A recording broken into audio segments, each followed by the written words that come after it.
देखिए दोस्तों, मैं अपना गांव का जो है चौक दिखा रहा हूँ। ये फतेहपुर चौक बोलते हैं इसको। और यहाँ पे जो है ना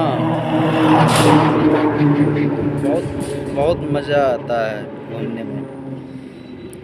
और आप सबको भी दिखा रहा हूँ। देखिए यहाँ लोकेशन देखिए, बहुत अच्छा लगता है। यहाँ काम चल रहा है, दुकान भी बन रहा है। यहाँ बीना पब्लिक स्कूल है, यहाँ सारा बच्चा पढ़ता है। और क्या दिखाएं आप सबको, बहुत बढ़िया है। हाँ, एक बात और, खेसारी लाल यादव का जो है ना यहाँ बहुत बड़ा फैन फॉलोइंग है।